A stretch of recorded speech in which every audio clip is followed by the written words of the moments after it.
এই জন্য আমরা সেই আখির নবী শ্রেষ্ঠ নবী দুজাহানের বাদশা নবী রাহমাতুল আলামিন সাইয়্যিদুল মুরসালিন হযরত নবী মুহাম্মদুর রাসূলুল্লাহ সাল্লাল্লাহু আলাইহি ওয়াসাল্লামের উম্মত হতে পেরেছি। এটা আল্লাহ তাআলার পক্ষ থেকে অনেক বড় দয়া আর মেহেরবানি। চলছে রবিউল আউয়াল মাস, অত্যন্ত গুরুত্বপূর্ণ মাস, অত্যন্ত ফজিলতপূর্ণ মাস, অত্যন্ত বরকতময় মাস। এই পবিত্র রবিউল আউয়াল মাসটিতে জন্মগ্রহণ করেছেন আপনি আমার জানের চাইতে প্রিয় রাহমাতুল আলামিন হযরত নবী মুহাম্মদ রাসূলুল্লাহ সাল্লাল্লাহু আলাইহি ওয়াসাল্লাম।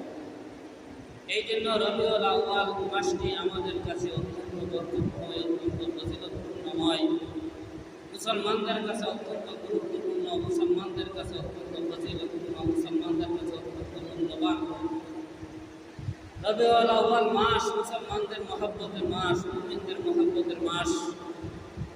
কারণ এই মাসটিতে দুনিয়াতে আগমন করেছেন মুমিন ও মুসলমানদের জানের চাইতেও প্রিয়, প্রাণের চাইতেও প্রিয় হযরত নবী মুহাম্মদ রাসূলুল্লাহ সাল্লাল্লাহু আলাইহি ওয়াসাল্লাম।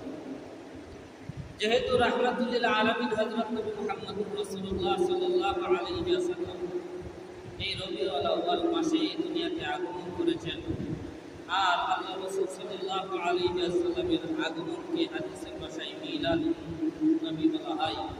মিলাদুন নবী, নবী করিম সাল্লাল্লাহু আলাইহি ওয়াসাল্লামের জন্ম সম্পর্কে আলোচনা। আল্লাহর নবী মুহাম্মদ রাসূলুল্লাহ সাল্লাল্লাহু আলাইহি ওয়াসাল্লামের আগমন মুমিন ও মুসলমানদের জন্য নিয়ামত, মুমিন ও মুসলমানদের জন্য রহমত। আল্লাহ তাআলা বলেন, লাকাদ মান্নাল্লাহু আলাল মুমিনিনা। আল্লাহ রাব্বুল আলামিন মুমিন ও মুসলমানদেরকে নিয়ামত দান করেছেন, অনেক বড় অনুগ্রহ করেছেন। ঈদ বাআসা ফীহিম রাসূলান। আল্লাহ তাআলা মুমিন ও মুসলমানদের নিকট একজন রাসূল প্রেরণ করেছেন। ঈদ বাআসা ফীহিম রাসূলান মিন আনফুসিহিম, তাদের নিজেদের মধ্য থেকেই। আল্লাহ রাব্বুল আলামিন চাইলে ফেরেশতা পাঠাইতে পারতেন, চাইলে জিনদেরকে নবী করে পাঠাইতে পারতেন, কিন্তু আল্লাহ রাব্বুল আলামিন মানব জাতির জন্য, মানব জাতির মধ্য থেকে, মানুষদের মধ্য থেকে একজন শ্রেষ্ঠ মানুষ, সর্বশ্রেষ্ঠ বংশের মানুষ আল্লাহ রাব্বুল আলামিন নবী হিসেবে, রাসূল হিসেবে নির্বাচন করেছেন। এই জন্য আল্লাহ রাব্বুল আলামিন বলেন, লাকাদ মান্নাল্লাহু আলাল মুমিনিনা। আল্লাহ তাআলা মুমিনদের উপর বড়ই অনুগ্রহ করেছেন। ঈদ বাআসা ফীহিম রাসূলান। আল্লাহ তাআলা ঈদ বাআসা ফীহিম রাসূলান মিন আনফুসিহিম। আল্লাহ রাব্বুল আলামিন মুমিনদের নিকট একজন রাসূল প্রেরণ করেছেন। এদের মধ্য থেকে, মানুষদের মধ্য থেকে, মুমিনদের মধ্য থেকে, যার কাজ হচ্ছে ইয়াতলু আলাইহিম কিতাবাল্লাহি ওয়া ইউযাক্কিহিম, যিনি আল্লাহ রাব্বুল আলামিনের কিতাবকে, আল্লাহ রাব্বুল আলামিনের কিতাবকে দুনিয়ার মানুষের সামনে, দুনিয়ার জিনদের সামনে তেলাওয়াত করবেন এবং মানুষদেরকে কুফরের অন্ধকার থেকে, শিরকের অন্ধকার থেকে, জুলুমের অন্ধকার থেকে, দুনিয়ার পাপ কাজের অন্ধকার থেকে মুক্ত করে মানুষদের আত্মাকে পবিত্র করবেন। ওয়া ইউযাক্কিহিম, এবং মানুষের আত্মাকে পরিষ্কার করবেন, মানুষের আত্মাকে পরিশুদ্ধ করবেন। এবং আল্লাহ রাব্বুল আলামিন ওয়া ইউআল্লিমুহুমুল কিতাবা ওয়াল হিকমা, এবং আল্লাহ তাআলার রাসূলের কিতাব, আল্লাহ তাআলার রাসূল সাল্লাল্লাহু আলাইহি ওয়াসাল্লাম, আল্লাহ তাআলার কিতাব, আল্লাহ রাব্বুল আলামিনের কিতাব মানুষকে শিক্ষা দিবেন, কোরআন শিক্ষা দিবেন। রাসূলুল্লাহ সাল্লাল্লাহু আলাইহি ওয়াসাল্লাম হাদিসের মাধ্যমে দুনিয়াতে চলাফেরা, দুনিয়াতে কিভাবে আমাদের জীবন পরিচালনা করতে হবে, কিভাবে দুনিয়ার জীবন সুন্দর করতে হবে, কিভাবে আখিরাতের জীবন সুন্দর করতে হবে, সেটি চলার পদ্ধতি শিক্ষা দিবেন। ওয়া ইউআল্লিমুহুমুল কিতাবা ওয়াল হিকমা, কিতাবও শিক্ষা দিবেন, হিকমতও শিক্ষা দিবেন। অর্থাৎ হাদিস আল্লাহ রাব্বুল আলামিন, আল্লাহ তাআলা রাসূল সাল্লাল্লাহু আলাইহি ওয়াসাল্লামের মাধ্যমে আমাদেরকে শিক্ষা দিবেন। আল্লাহ রাব্বুল আলামিনের এই আয়াতের মাধ্যমে আমরা বুঝতে পারলাম সাইয়্যিদুল মুরসালিন রাহমাতুল আলামিন হযরত নবী মুহাম্মদ রাসূলুল্লাহ সাল্লাল্লাহু আলাইহি ওয়াসাল্লাম আল্লাহ তাআলার পক্ষ থেকে আমাদের উপর আসা অনেক নিয়ামত বলা যায়, সর্বশ্রেষ্ঠ নিয়ামত। আল্লাহর নবী মুহাম্মদুর রাসূলুল্লাহ সাল্লাল্লাহু আলাইহি ওয়াসাল্লামের আগমন আমাদের জন্য সর্বশ্রেষ্ঠ নিয়ামত। এজন্য আল্লাহ রাসূল সাল্লাল্লাহু আলাইহি ওয়াসাল্লামের এই আগমনকে মিলাদুন নবী বলা হয়। হযরত ইমাম তিরমিজি রাহমাতুল্লাহি আলাইহি বাব কায়েম করেছেন, বাবু মা জাআ ফি যিকরি মিলাদিন নবী সাল্লাল্লাহু আলাইহি ওয়াসাল্লাম। বাবু মা জাআ ফি মিলাদিন নবী সাল্লাল্লাহু আলাইহি ওয়াসাল্লাম। নবী করিম সাল্লাল্লাহু আলাইহি ওয়াসাল্লামের জন্ম সম্পর্কে আলোচনা, নবী মুহাম্মদুর রাসূলুল্লাহ সাল্লাল্লাহু আলাইহি ওয়াসাল্লামের আগমন সম্পর্কে আলোচনা। যেহেতু আল্লাহর নবী রাহমাতুল লিল আলামিন হযরত নবী মুহাম্মদুর রাসূলুল্লাহ সাল্লাল্লাহু আলাইহি ওয়াসাল্লাম আল্লাহ রাব্বুল আলামিনের পক্ষ থেকে আমাদের জন্য শ্রেষ্ঠ নিয়ামত, আল্লাহ রাব্বুল আলামিনের পক্ষ থেকে আমাদের জন্য আসা সর্বশ্রেষ্ঠ রহমত। যেহেতু রাহমাতুল লিল আলামিন হযরত নবী মুহাম্মদুর রাসূলুল্লাহ সাল্লাল্লাহু আলাইহি ওয়াসাল্লাম আমাদের জন্য অনুকরণীয় আদর্শ, এই জন্য আল্লাহর নবী মুহাম্মদুর রাসূলুল্লাহ সাল্লাল্লাহু আলাইহি ওয়াসাল্লামের জীবনের প্রতিটি মুহূর্ত আমাদের জন্য বরকতময়, প্রতিটি মুহূর্ত আমাদের জন্য বরকতময়, ফজিলতপূর্ণ। এই জন্য আল্লাহ রাসূল সাল্লাল্লাহু আলাইহি ওয়াসাল্লামের আগমন, রাসূলুল্লাহ সাল্লাল্লাহু আলাইহি ওয়াসাল্লামের জন্ম আমাদের জন্য আল্লাহর পক্ষ থেকে অনেক বড় নিয়ামত, আল্লাহ তাআলার পক্ষ থেকে সবচাইতে বড় রহমত। এই জন্য এই নিয়ামতের শুকরিয়া আদায় করতে হবে, আল্লাহর পক্ষ থেকে আসা এই রহমতের শুকরিয়া আদায় করতে হবে।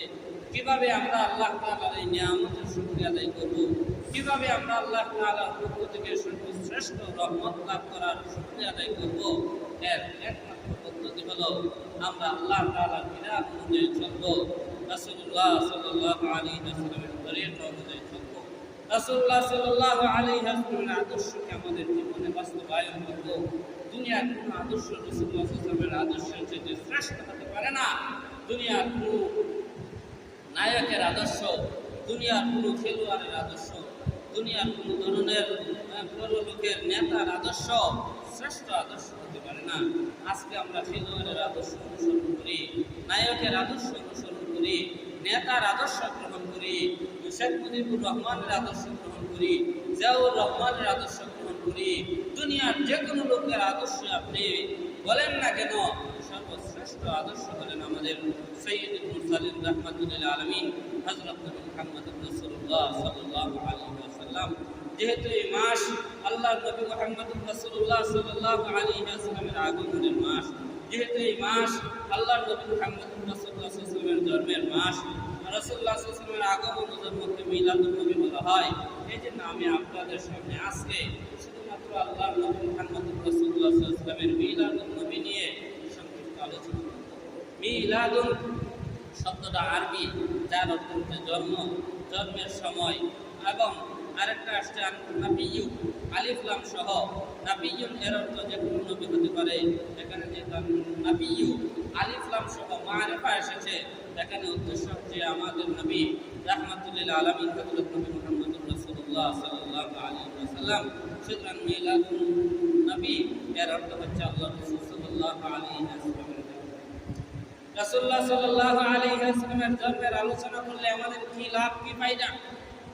আমরা অনেকে মনে করি জন্মের আলোচনা করলে কি লাভ, কিন্তু জেনে রাখেন, যে ব্যক্তি আল্লাহ রাসূলকে মহব্বত করে, যে ব্যক্তি নবী মুহাম্মদুর রাসূলুল্লাহ সাল্লাল্লাহু আলাইহি ওয়াসাল্লামকে মহব্বত করে, ওই ব্যক্তির কাছে ওই মহব্বতের ব্যক্তির যে কোনো আলোচনা তার পছন্দ হবে। কোনো ব্যক্তি যখন কাউকে মহব্বত করে, কোনো ব্যক্তি যদি কারো প্রেমিক হয়, তখন ওই প্রেমিকার আলোচনা যাই করা হয়, যে কোনো জিনিস করা হয়, সব কিছুই তার পছন্দ লাগে। আল্লাহ নবী রাহমাতুল লিল আলামিন হযরত মুহাম্মদুর রাসূলুল্লাহ সাল্লাল্লাহু আলাইহি ওয়াসাল্লাম প্রত্যেকটা মুমিনের জানের চাইতে প্রিয়, প্রত্যেকটা মুমিনের কাছে জীবনের চাইতে প্রিয়, নিজের জীবনের চাইতে প্রিয়। যদি কোনো ব্যক্তি তার জীবনের চাইতে আল্লাহ নবী রাহমাতুল লিল আলামিন সাল্লাল্লাহু আলাইহি ওয়াসাল্লামকে মহব্বত করতে না পারেন, ওই ব্যক্তি পূর্ণ মুমিন হতে পারে না। এই জন্য আল্লাহ নবী রাহমাতুল লিল আলামিন হযরত মুহাম্মদুর রাসূলুল্লাহ সাল্লাল্লাহু আলাইহি ওয়াসাল্লামের জন্ম থেকে নিয়ে ইন্তেকাল পর্যন্ত জীবনের প্রতিটা মুহূর্তে রাসূলের জন্মের আগে রাহমাতুল লিল আলামিন সাল্লাল্লাহু আলাইহি ওয়াসাল্লামকে উপলক্ষ করে যে সকল ঘটনা সংঘটিত হয়েছে, সব কিছুর আলোচনা করা আল্লাহ নবী রাহমাতুল লিল আলামিন সাল্লাল্লাহু আলাইহি ওয়াসাল্লামের ইন্তেকালের পরে নবী মুহাম্মদুর রাসূলুল্লাহ সাল্লাল্লাহু আলাইহি ওয়াসাল্লামকে উপলক্ষ করে যে সকল ঘটনা সংঘটিত হয়েছে, সমস্ত ঘটনা আলোচনা করা, সব কিছু একজন মুমিনের কাছে মঙ্গলজনক, সব কিছু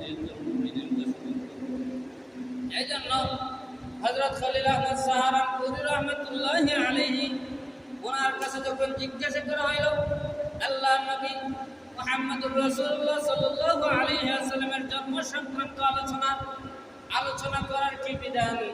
তিনি স্পষ্ট ভাষায় উল্লেখ করেছেন আল্লাহর নবী রাহমাতুল আলামিন হযরত মুহাম্মদুর রাসূলুল্লাহ সাল্লাল্লাহু আলাইহি ওয়াসাল্লামের মিলাদ নিয়ে আলোচনা, আল্লাহর নবী মুহাম্মদুর রাসূলুল্লাহ সাল্লাল্লাহু আলাইহি ওয়াসাল্লামের জন্ম নিয়ে আলোচনা করা মুমিনদের কাছে অত্যন্ত বরকতময়, মুমিনদের কাছে অত্যন্ত ফজিলতপূর্ণ। এই জন্য যারা মুমিন, যাদের ঈমান আছে, আল্লাহ রাব্বুল আলামিনের প্রতি যাদের মহব্বত আছে, সাইয়্যিদুল মুরসালিন রাহমাতুল আলামিন সাল্লাল্লাহু আলাইহি ওয়াসাল্লামের প্রতি যাদের মহব্বত আছে, অবশ্যই তারা আল্লাহর নবীর মিলাদ নিয়ে আলোচনা করে, আল্লাহর নবী মুহাম্মদুর রাসূলুল্লাহ সাল্লাল্লাহু আলাইহি ওয়াসাল্লামের জন্ম নিয়ে আলোচনা করে, আল্লাহর নবী মুহাম্মদুর রাসূলুল্লাহ সাল্লাল্লাহু আলাইহি ওয়াসাল্লামের জন্মের সময়ের বিভিন্ন ঘটনা নিয়ে আলোচনা করে। কেন আল্লাহর নবী মুহাম্মদুর রাসূলুল্লাহ সাল্লাল্লাহু আলাইহি ওয়াসাল্লামের জন্ম নিয়ে আলোচনা করতে হবে? কারণ নবী মুহাম্মদুর রাসূলুল্লাহ সাল্লাল্লাহু আলাইহি ওয়াসাল্লামের জন্ম সাধারণ মানুষের থেকে আলাদা। অন্য সকল সাধারণ মানুষের শুধু জন্মের সময় কখন জন্মগ্রহণ করেছে সেটার আলোচনা করা হয়, কিন্তু আল্লাহর নবী রাহমাতুল আলামিন সাল্লাল্লাহু আলাইহি ওয়াসাল্লামের জন্মের সময় আল্লাহ তাআলা এমন অনেক মুজিজা ঘটিয়েছেন, এমন অনেক আশ্চর্যজনক ঘটনাগুলো ঘটিয়ে দিয়েছেন, যার মাধ্যমে আল্লাহ রাব্বুল আলামিন প্রমাণ করে দিয়েছেন আমার হাবিব রাহমাতুল আলামিন সাল্লাল্লাহু আলাইহি ওয়াসাল্লাম দুনিয়ার অন্য সকল সাধারণ মানুষের মতো সাধারণ মানুষ না, দুনিয়ার মানুষের মতো মানুষ না, দুনিয়ার অন্য মানুষের মতো সাধারণ মানুষ নয়। আমার হাবিব রাহমাতুল আলামিন হযরত মুহাম্মদুর রাসূলুল্লাহ সাল্লাল্লাহু আলাইহি ওয়াসাল্লাম হলেন সর্বশ্রেষ্ঠ মানুষ, সর্বশ্রেষ্ঠ রাসূল। এই জন্য এমন অনেক ঘটনা ঘটিয়ে দিয়েছেন যে ঘটনাগুলোর মাধ্যমে প্রমাণ হয় তিনি হলেন দুনিয়ার সর্বশ্রেষ্ঠ মানুষ, তিনি হলেন আল্লাহর হাবিব, তিনি হলেন আল্লাহর বন্ধু, তিনি হলেন রাসূল। আল্লাহর নবী মুহাম্মদুর রাসূলুল্লাহ সাল্লাল্লাহু আলাইহি ওয়াসাল্লামের জন্ম সংক্রান্ত আলোচনা মুমিনদের কাছে বরকতময়, মুমিনদের কাছে আনন্দের, মুমিনদের কাছে আনন্দের। আল্লাহর নবী জন্মগ্রহণ করেছেন, নবী মুহাম্মদুর রাসূলুল্লাহ জন্মগ্রহণ করেছেন, এতে আমরা খুশি না বেজার? খুশি। কেন খুশি? কারণ আল্লাহর নবী রাহমাতুল আলামিন সাল্লাল্লাহু আলাইহি ওয়াসাল্লাম আমাদের মহব্বতের রাসূল, আমাদের মহব্বতের মানুষ, আমাদের প্রাণের চাইতেও, আমাদের জীবনের চাইতেও মহব্বতের মানুষ। এই জন্য রাহমাতুল আলামিন সাল্লাল্লাহু আলাইহি ওয়াসাল্লাম, রাহমাতুল আলামিন সাল্লাল্লাহু আলাইহি ওয়াসাল্লামের আলোচনা আমাদের কাছে প্রিয়। হযরত মুহাম্মদুর রাসূলুল্লাহ সাল্লাল্লাহু আলাইহি ওয়াসাল্লাম দুনিয়াতে কখন আগমন করলেন আমরা জানি।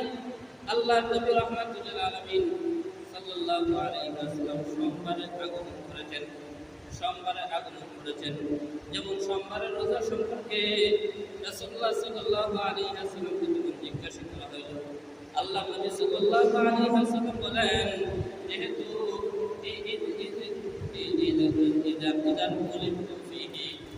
আমি এই সোমবারে জন্মগ্রহণ করেছি, এই সোমবারে আমি জন্মগ্রহণ করেছি, আমি সোমবারে জন্মগ্রহণ করেছি, এই জন্য এই সোমবারে রোজা রাখি। আল্লাহ নবী রাহমাতুল আলামিন সাল্লাল্লাহু আলাইহি ওয়াসাল্লাম সোমবারে রোজা রাখতেন। এর কি কারণ? এর কারণ হিসেবে তিনি দুইটা কারণ উল্লেখ করেছেন। এর একটা কারণ হচ্ছে আল্লাহ নবী বলেন, এই দিন আমি জন্মগ্রহণ করেছি, এই জন্য আল্লাহ রাব্বুল আলামিনের এই নিয়ামতের শুকরিয়া আদায় করার জন্য আমি রোজা রাখি। আর একটা কারণ হচ্ছে সোমবার দিন আল্লাহ রাব্বুল আলামিনের কাছে আমলনামা পেশ করা হয়, এই জন্য এই সোমবার দিনে রোজা রাখি। আল্লাহ নবী রাহমাতুল আলামিন সাল্লাল্লাহু আলাইহি ওয়াসাল্লাম নিজের জন্মবারে রোজা রেখেছেন, এই জন্য আপনি চাইলে রাহমাতুল আলামিন হযরত নবী মুহাম্মদুর রাসূলুল্লাহ সাল্লাল্লাহু আলাইহি ওয়াসাল্লাম যেহেতু সোমবারে জন্মগ্রহণ করেছেন, এই দিনের শুকরিয়া আদায় করার উদ্দেশ্যে আপনি সোমবারে রোজা রাখতে পারেন। সোমবারে রোজা রাখা হলো মুস্তাহাব, সোমবারে রোজা রাখতে পারেন। কোন মাসে জন্মগ্রহণ করেছেন এই নিয়ে কিছু ইখতিলাফ আছে। কেহ কেহ বলেছেন রমজান মাসে জন্মগ্রহণ করেছেন, যেমন হযরত আব্দুল কাদের জিলানী রাহমাতুল্লাহি আলাইহি। আল্লাহ রাব্বুল আলামিনের অনেক বড় এক ওলি হযরত আব্দুল কাদের জিলানী রাহমাতুল্লাহি আলাইহি যাকে রব্বুল বলা হয়, তিনি বলেন আল্লাহ নবী মুহাম্মদুর রাসূলুল্লাহ সাল্লাল্লাহু আলাইহি ওয়াসাল্লাম রমজান মাসে জন্মগ্রহণ করেছেন। কিন্তু অধিকাংশ মুহাদ্দিসিনে কেরাম, অধিকাংশ মুফাসসিরিনে কেরামগণ বলেন আল্লাহ নবী মুহাম্মদুর রাসূলুল্লাহ সাল্লাল্লাহু আলাইহি ওয়াসাল্লাম নবীউল আউয়াল মাসে জন্মগ্রহণ করেছেন। রবিউল আউয়াল মাসে কত তারিখে জন্মগ্রহণ করেছেন এই নিয়ে কিছু ইখতিলাফ আছে। কেহ বলেন আল্লাহ নবী মুহাম্মদুর রাসূলুল্লাহ সাল্লাল্লাহু আলাইহি ওয়াসাল্লাম রবিউল আউয়াল মাসের 2 তারিখে জন্মগ্রহণ করেছেন। আবার কেউ বলেন আল্লাহ নবী মুহাম্মদুর রাসূলুল্লাহ সাল্লাল্লাহু আলাইহি ওয়াসাল্লাম রবিউল আউয়াল মাসের 8 তারিখে জন্মগ্রহণ করেছেন। আবার কেউ বলেন আল্লাহ নবী মুহাম্মদুর রাসূলুল্লাহ সাল্লাল্লাহু আলাইহি ওয়াসাল্লাম রবিউল আউয়াল মাসের 9 তারিখে জন্মগ্রহণ করেছেন। আবার কেউ বলেন আল্লাহ নবী মুহাম্মদুর রাসূলুল্লাহ সাল্লাল্লাহু আলাইহি ওয়াসাল্লাম রবিউল আউয়াল মাসের 10 তারিখে জন্মগ্রহণ করেছেন। আবার কেউ বলেন আল্লাহ নবী মুহাম্মদুর রাসূলুল্লাহ সাল্লাল্লাহু আলাইহি ওয়াসাল্লাম রবিউল আউয়াল মাসের 12 তারিখে জন্মগ্রহণ করেছেন। আবার কেউ বলেছেন 17 তারিখ। বিভিন্ন ধরনের ইখতিলাফ পাওয়া যায়। রবিউল আউয়াল মাসের কত তারিখ নবী মুহাম্মদুর রাসূলুল্লাহ সাল্লাল্লাহু আলাইহি ওয়াসাল্লাম জন্মগ্রহণ করেছেন ইখতিলাফ পাওয়া যায়। কেউ বলছেন 2 তারিখ, কেউ বলছেন 8 তারিখ, কেউ 9 তারিখ, কেউ 10 তারিখ, কেউ 12 তারিখ, কেউ 17 তারিখ। কিন্তু এইগুলোর মধ্য থেকে 2টা মত, 3টা মত উলামায়ে কেরামগণ প্রাধান্য দিয়েছেন। এই যে আল্লাহ রাসূল সাল্লাল্লাহু আলাইহি ওয়াসাল্লামের জন্ম তারিখ, এই জন্ম তারিখগুলোর মধ্যে থেকে 3টা মতকে উলামায়ে কেরামগণ প্রাধান্য দিয়েছেন। 1 নম্বর হচ্ছে রবিউল আউয়ালের 12 তারিখের মত। রবিউল আউয়াল মাসের 12 তারিখের মতকে উলামায়ে কেরামগণ প্রাধান্য দিয়েছেন। এবং আল্লামা ইবনে কাসির রাহমাতুল্লাহি আলাইহি বলেন জমহুর উলামায়ে কেরামের কাছে, জমহুর ইমামগণের কাছে এই মতটাই বেশি প্রসিদ্ধ। এজন্য 12 রবিউল আউয়াল রাসূলুল্লাহ সাল্লাল্লাহু আলাইহি ওয়াসাল্লাম জন্মগ্রহণ করেছেন, এই মতটা হচ্ছে বেশি প্রসিদ্ধ। যদিও দলিলের আলোকে অধিক বিশুদ্ধ না হলেও প্রসিদ্ধ হচ্ছে রবিউল আউয়ালের 12 তারিখ। আবার আরেকটি মত হচ্ছে রবিউল আউয়ালের 9 তারিখ। যারা বলছেন রবিউল আউয়ালের 9 তারিখ, এরা রবিউল আউয়ালের 9 তারিখ কেন বলছেন? ওনারা বলেন যে সোমবার আল্লাহ রাসূল জন্মগ্রহণ করেছেন, এই ব্যাপারে সবাই একমত। কিন্তু আল্লাহ রাসূল সাল্লাল্লাহু আলাইহি ওয়াসাল্লাম যে বছর জন্মগ্রহণ করেছেন সেই বছরের 12 রবিউল আউয়ালের সাথে সোমবার কোনোভাবেই মিলে না। এই জন্য 12 রবিউল আউয়াল ঠিক নয়, বরং 9 রবিউল আউয়ালের সাথে সোমবার মিলে। এই জন্য ওনারা বলেন 9 রবিউল আউয়াল আল্লাহ রাসূল সাল্লাল্লাহু আলাইহি ওয়াসাল্লামের জন্ম তারিখ। আরেকটা মত হলো রবিউল আউয়াল মাসের 8 তারিখ। এই মতটিকে জমহুর উলামায়ে কেরামগণ বিশুদ্ধ বলেছেন। জমহুর উলামায়ে কেরামগণ এই মতটিকেই বিশুদ্ধ বলেছেন। আল্লামা ইমাম কাসকালানী রাহমাতুল্লাহি আলাইহি বলেন যে আল্লাহ রাসূল সাল্লাল্লাহু আলাইহি ওয়াসাল্লাম 8 রবিউল আউয়াল জন্মগ্রহণ করেছেন, এই মতটাই অধিক বিশুদ্ধ।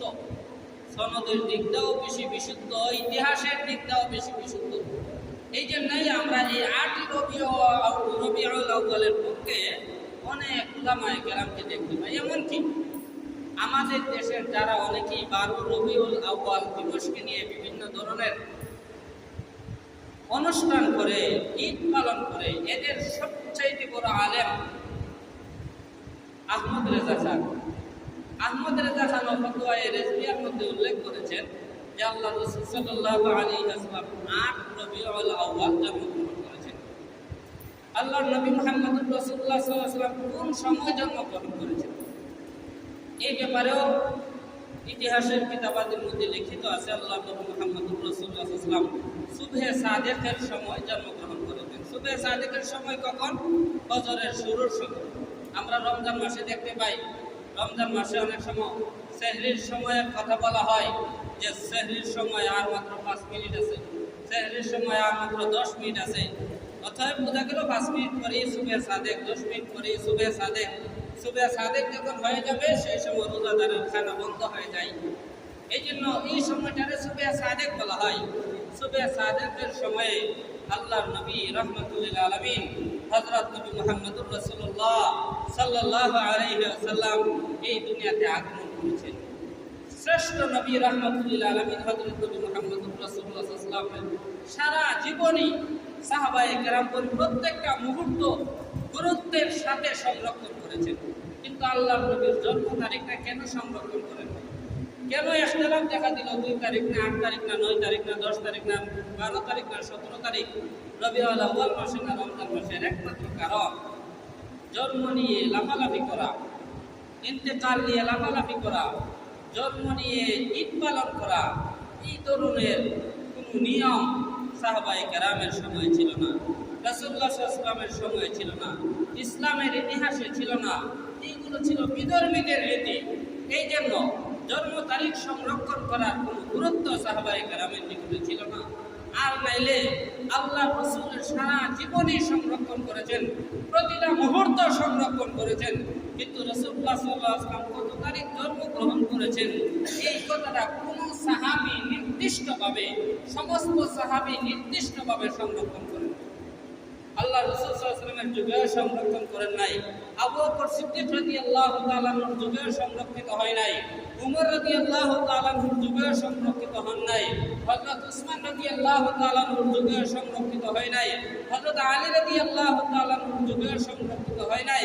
কেন সংরক্ষিত হয় নাই? কারণ এই জন্ম তারিখকে নির্দিষ্ট করে কোনো ধরনের ইবাদত সাহাবায়ে কেরামগণের নিকট নির্দিষ্ট ছিল না, আল্লাহ রাসূল সাল্লাল্লাহু আলাইহি ওয়াসাল্লামের নিকট নির্দিষ্ট ছিল না।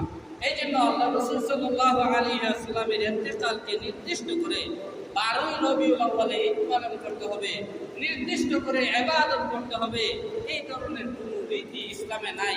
কিন্তু হ্যাঁ, আল্লাহর নবী মুহাম্মদুর রাসূলুল্লাহ সাল্লাল্লাহু আলাইহি ওয়াসাল্লাম জন্মগ্রহণ করেছেন, নবী মুহাম্মদুর রাসূলুল্লাহ সাল্লাল্লাহু আলাইহি ওয়াসাল্লাম দুনিয়াতে আগমন করেছেন, এগুলো আমাদের আলোচনা করতে হবে, এগুলো আমাদের আলোচনা করতে হবে। এইগুলো আলোচনা করাটাই হচ্ছে যিকরু মিলাদিন নবী, নবী করিম সাল্লাল্লাহু আলাইহি ওয়াসাল্লামের মিলাদের আলোচনা। আমরা মিলাদ শব্দটাকে ভিন্ন আরেকটা জিনিসের দিকে প্রয়োগ করি। আমরা মনে করি যে মিলাদ বলা হয় যে আমাদের দেশে আল্লাহুম্মা সাল্লি আলা করা হয়, এইগুলোরে মিলাদ বলা হয়। আসলে সেটা মিলাদ নয়, আসলে সেটা মিলাদ নয়, সেটা হলো দুরূদ। আল্লাহুম্মা সাল্লি আলা মানে হে আল্লাহ আপনি নবী মুহাম্মদুর রাসূলুল্লাহ সাল্লাল্লাহু আলাইহি ওয়াসাল্লামের উপর রহমত বর্ষণ করেন, সেটা হচ্ছে দুরূদ। মিলাদ কি? প্রকৃত মিলাদ, মিলাদ হচ্ছে আল্লাহ রাসূল সাল্লাল্লাহু আলাইহি ওয়াসাল্লামের জন্মের আলোচনা, রাসূলুল্লাহ সাল্লাল্লাহু আলাইহি ওয়াসাল্লামের জন্ম সংক্রান্ত আলোচনা। আল্লাহর নবী মুহাম্মদুর রাসূলুল্লাহ সাল্লাল্লাহু আলাইহি ওয়াসাল্লাম কোন দিন জন্মগ্রহণ করেছেন, কোন সময় জন্মগ্রহণ করেছেন, কোন বৎসর জন্মগ্রহণ করেছেন। 570 অথবা 571 খ্রিস্টাব্দে আল্লাহর নবী মুহাম্মদুর রাসূলুল্লাহ সাল্লাল্লাহু আলাইহি ওয়াসাল্লাম জন্মগ্রহণ করেছেন। রাসূলুল্লাহ সাল্লাল্লাহু আলাইহি ওয়াসাল্লাম আজ থেকে 1447, এখন হিজরি সন হলো 1447। এই জন্য 1447 বছর আগে আল্লাহর নবী মুহাম্মদুর রাসূলুল্লাহ সাল্লাল্লাহু আলাইহি ওয়াসাল্লাম হিজরত করেছিলেন, আর হিজরত করেছিলেন 53 বছর বয়সে।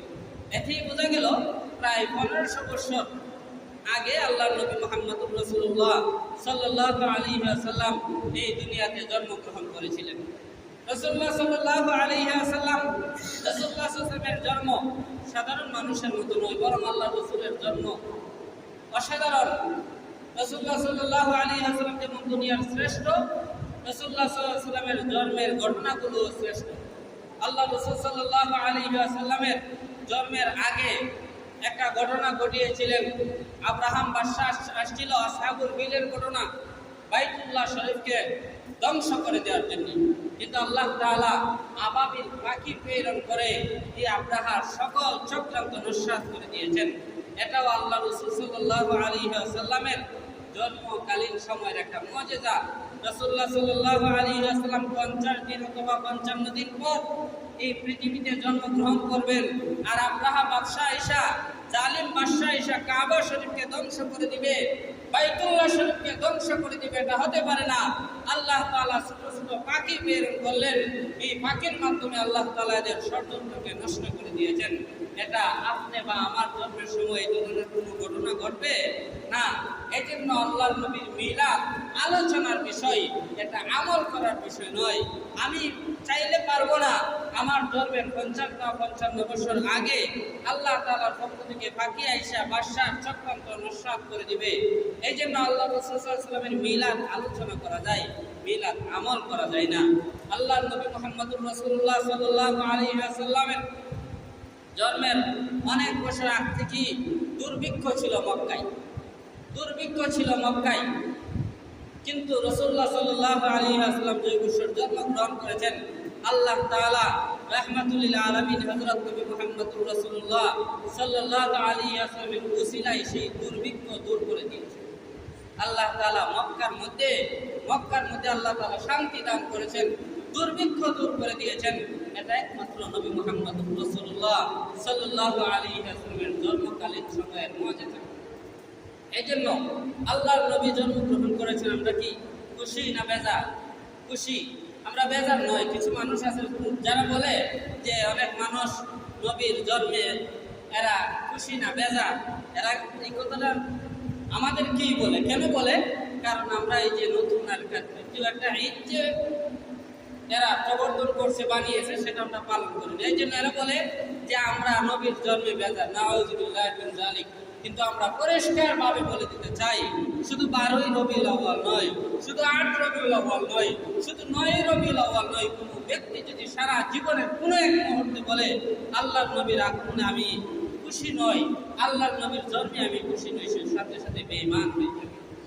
এই জন্য আল্লাহর নবী রাহমাতুল লিল আলামিন সাল্লাল্লাহু আলাইহি ওয়াসাল্লামের জন্মে খুশি ছিল সারা পৃথিবী, খুশি ছিল সমস্ত ফেরেশতা, খুশি ছিল কুল কায়নাত, খুশি ছিল সমস্ত মাখলুকাত। শুধুমাত্র অসন্তুষ্ট হয়েছিল, বেজার হয়েছিল শয়তান বেজার হয়েছিল। শয়তান বেজার হয়েছিল। কেন শয়তান বেজার হয়েছিল?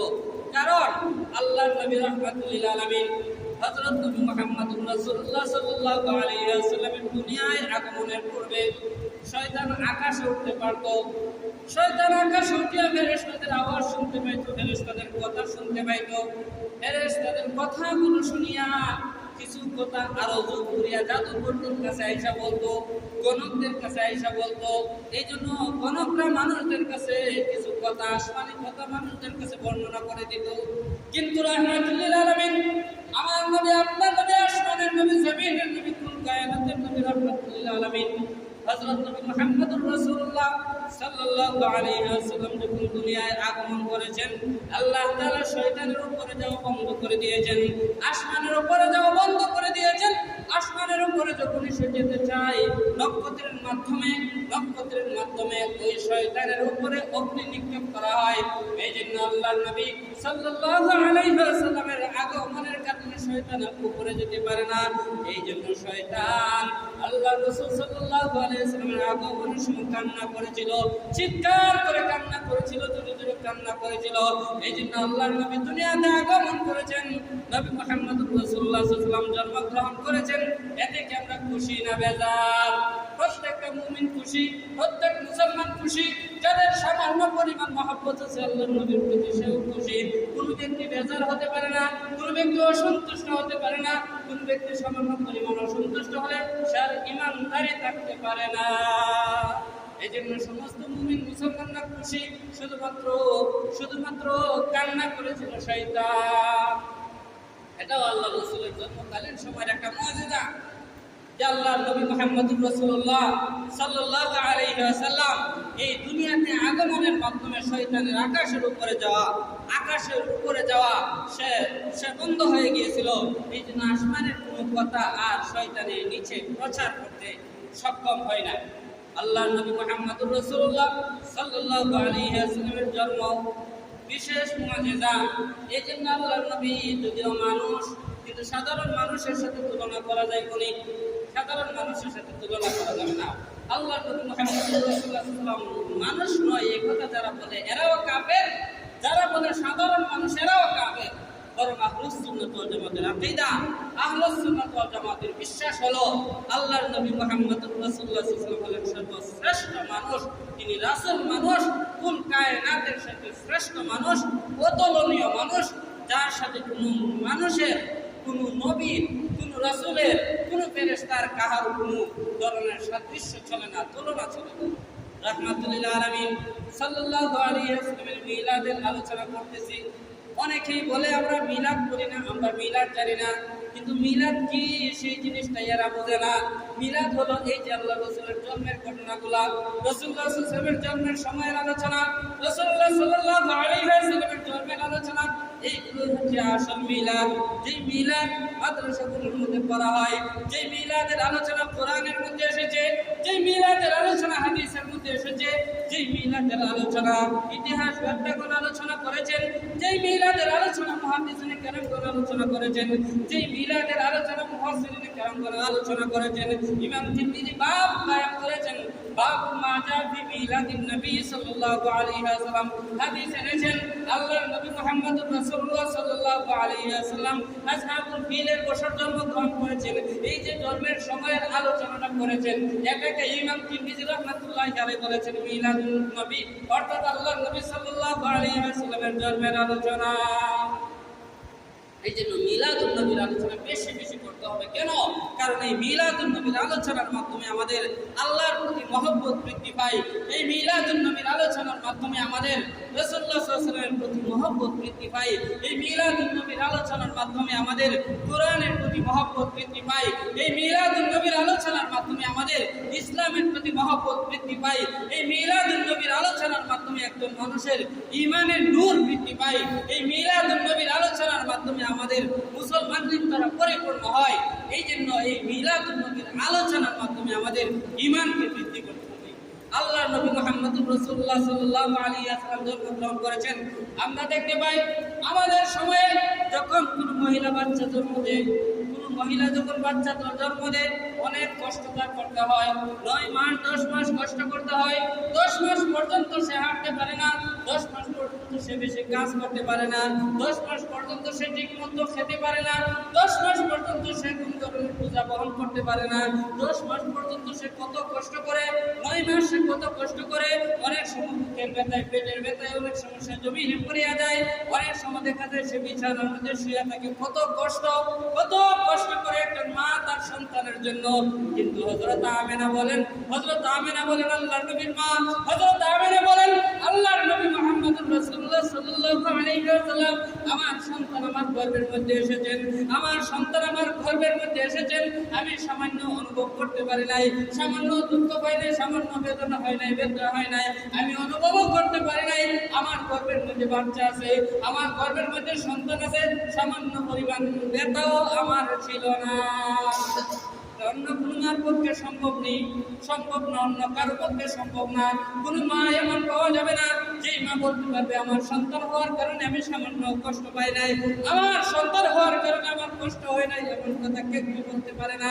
কিন্তু রাহমাতুল লিল আলামিন সাইয়্যিদুল মুরসালিন হযরত নবী মুহাম্মদুর রাসূলুল্লাহ সাল্লাল্লাহু আলাইহি ওয়াসাল্লামের আম্মা হযরত আমিনা বলেন আল্লাহর নবী মুহাম্মদুর রাসূলুল্লাহ সাল্লাল্লাহু আলাইহি ওয়াসাল্লাম যখন আমার গর্ভে এসেছেন আমি সামান্য কষ্ট অনুভব করতে পারি নাই, বরং আগের থেকে আরো অনেক বেশি শান্তিতে ছিলাম। কিভাবে শান্তিতে ছিলাম? আগে যখন আমি রাস্তা দিয়ে হাঁটতাম সূর্যের আলো আমার শরীরের মধ্যে পড়তো, সূর্যের আলো পড়ার কারণে আমার শরীর ঘেমে যেত, আমি কষ্ট পাইতাম। কিন্তু আল্লাহর কসম রাহমাতুল লিল আলামিন হযরত মুহাম্মদুর রাসূলুল্লাহ সাল্লাল্লাহু আলাইহি ওয়াসাল্লাম যখন আমার পেটের মধ্যে আসছে সেই সময় থেকে আমি দেখতে পাই রাস্তায় দিয়া যখন হাঁটা চলা করি রোদ আমার শরীরে লাগে না, বরং রোদের মধ্যে একটা ছায়া পড়ে যায়, সেই ছায়া আমার শরীরের মধ্যে পড়ে, আমার শরীরের মধ্যে ছায়া থাকে, রোদ আইসাও আমাকে কষ্ট দেয় না। এটা অন্য কোনো সন্তানের পক্ষে সম্ভব না। হযরত আমিনা বলেন শুধু এতটুকুই নয়, আমার সন্তানটা যখন আমার গর্ভের মধ্যে আসে আমি কূপের মধ্যে যাই পানি তোলার জন্য, আমি যাই।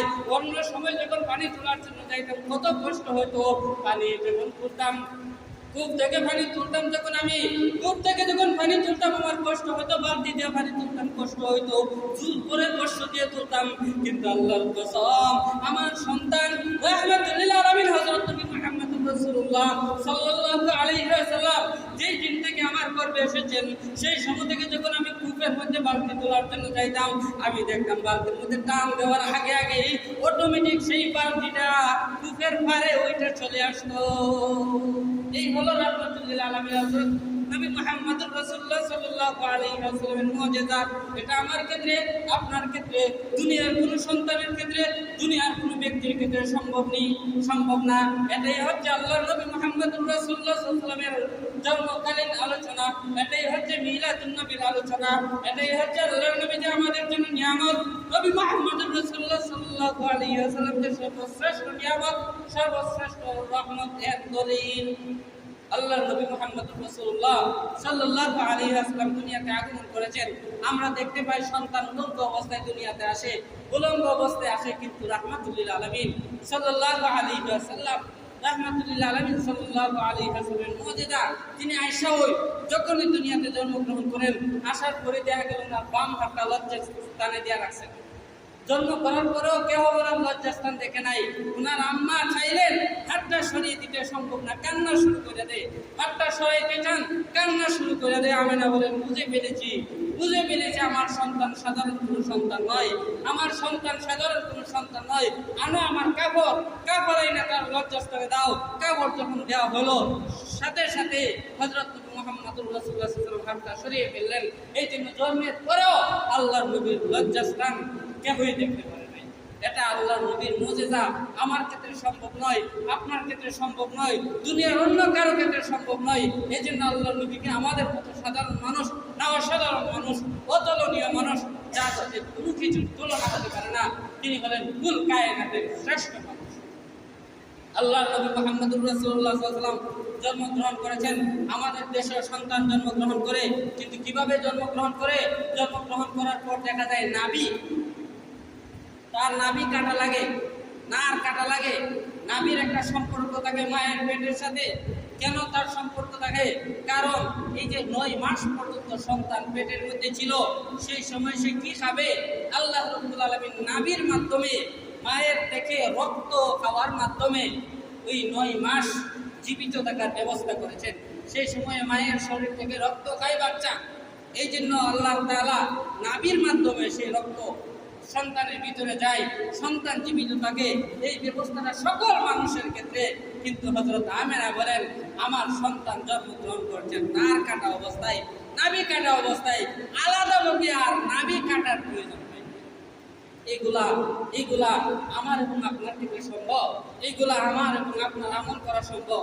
না, এইগুলা অতুলনীয় নবী, অসাধারণ নবী, শ্রেষ্ঠ নবী, কুল কায়নাতের সর্বশ্রেষ্ঠ নবী, একমাত্র আল্লাহর সর্বশ্রেষ্ঠ হাবিবের জন্যই সম্ভব। এটাই আল্লাহ রাসূলের মুজিজা। এগুলো আলোচনা করতে হবে। এগুলোর আলোচনার মাধ্যমে আমাদের ঈমান বৃদ্ধি পায়। আমরা জন্মগ্রহণ করে আমাদের খতনা করা থাকে না, জন্মের পরে আমরা খতনা করি। কেহ জন্মের কয়েকদিন পরে, কয়েক বছর পরে জন্মগ্রহণ করি। কিন্তু আল্লাহর নবীর মুজিজা, রাসূলুল্লাহ সাল্লাল্লাহু আলাইহি ওয়াসাল্লাম জন্মের সময়েই খতনাকৃত অবস্থায় জন্মগ্রহণ করেছেন। এই জন্য নবী মুহাম্মদুর রাসূলুল্লাহ সাল্লাল্লাহু আলাইহি ওয়াসাল্লামের সাথে সাধারণ মানুষের কোনো তুলনাই করা যাবে না, কোনো সাদৃশ্য দেওয়া যাবে না। এই ধরনের অসংখ্য গণিত ঘটনা, সময় শেষ হয়ে গেছে, অনেক ঘটনা আছে। আল্লাহ রাসূলের জন্মকালীন অসংখ্য গণিত ঘটনা আছে, যেগুলো দ্বারা প্রমাণ হয় তিনি সাধারণ মানুষ নয়, তিনি হলেন নবী, তিনি হলেন রাসূল। যেগুলা দেখা পরবর্তীতে সাহাবায়ে কেরাম, মুসলমানরা, কাফের বেঈমানরা ইসলাম গ্রহণ করছে, ঈমান এনেছে। আল্লাহ রাসূলের অসংখ্য গণিত এই ধরনের মুজিজাগুলো দেখেছে। রাসূলুল্লাহ সাল্লাল্লাহু আলাইহি ওয়াসাল্লাম যখন জন্মগ্রহণ করেছেন, হযরত আমেনা বলেন, জন্মের সময়েও আমার ব্যথা হয়নি। আমি দেখি আমার কিছু তন্দ্রা বাপ, আমি দেখি আমার ঘরের মধ্যে 3জন মহিলা। জিজ্ঞেস করলাম, তোমরা কারা? লম্বা, আমি সংক্ষেপে বলতেছি। একজন বলল, আমি হলাম হযরত হাওয়া আলাইহিস সালাতু ওয়াস সালাম। আরেকজন বলল, আমি মরিয়ম আলাইহিস সালাতু ওয়াস সালাম। আরেকজন বলল, আমি আসিয়া আলাইহিস সালাতু ওয়াস সালাম। বলে, আপনারা কেন এসেছেন? বলে, আমেনা, চিন্তা করিও না, তোমাকে সুসংবাদ দেওয়ার জন্য আসছি। কিছুক্ষণ পরেই তোমার থেকে জন্ম নিবে রাহমাতুল আলামিন হযরত নবী মুহাম্মদুর রাসূলুল্লাহ সাল্লাল্লাহু আলাইহি ওয়াসাল্লাম। কিছুক্ষণ পরেই হযরত আমেনা দেখলেন ওনার সন্তান ওনার কোলে। তিনি বললেন যে, সে কে? বলে, তিনি তো তোমার সন্তান। বলে, আমার সন্তান? বলে, আমি সামান্য অনুভবই করতে বললাম না, টেরই পাইলাম না।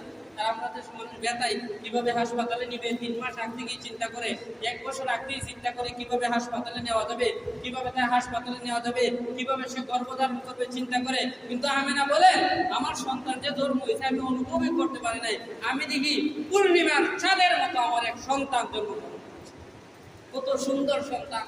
হযরত বারা ইবনে আযিব রাদিয়াল্লাহু তাআলা বলেন আমি একবার চাঁদের দিকে তাকাই, আরেকবার সাইয়্যিদুল মুরসালিন রাহমাতুল্লিল আলামিন সাল্লাল্লাহু আলাইহি ওয়াসাল্লামের দিকে নজর দেই, কিন্তু আল্লাহর কসম আমি দেখতে পাই আকাশের পূর্ণিমার চাঁদের চাইতেও আমার নবী আপনার নবী কুল কায়নাতের নবী রাহমাতুল্লিল আলামিন সাল্লাল্লাহু আলাইহি ওয়াসাল্লাম এর চাইতে আরো বেশি সুন্দর। এই জন্য আল্লাহ নবী সাল্লাল্লাহু আলাইহি ওয়াসাল্লামের জন্মকালীন অনেক ঘটনা আছে।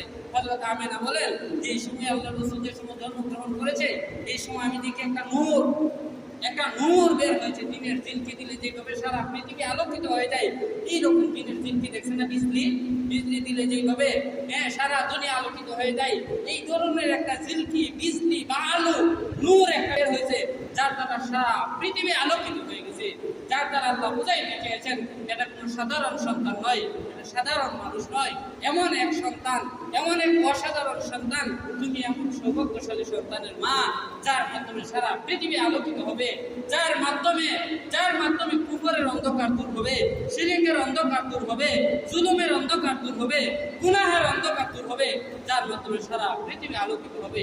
আল্লাহ রাব্বুল আলামিন আমাদেরকে সেই নিয়ামতের কদর করার তৌফিক দান করুন। কিভাবে কদর করব? মন গড়া ইবাদতের মাধ্যমে না, মন গড়া আমলের মাধ্যমে না, সেই নবীকে মহব্বত করার মাধ্যমে, সেই নবীকে অনুসরণ করার মাধ্যমে, সেই নবীর আদর্শ নিজের 3.5 হাত বডির মধ্যে আদর্শকে গ্রহণ করার মাধ্যমে আমাদের সেই নিয়ামতের শুকরিয়া আদায় করতে হবে। আল্লাহ রাব্বুল আলামিন আমাদের সবাইকে সাথে আশিক রাসূল হওয়ার তৌফিক দান করুন। আমিন। ওয়া আখির দাওয়ানা আলহামদুলিল্লাহি রাব্বিল আলামিন। আল্লাহুম্মা সাল্লি আলা اللهم انت السلام ومنك السلام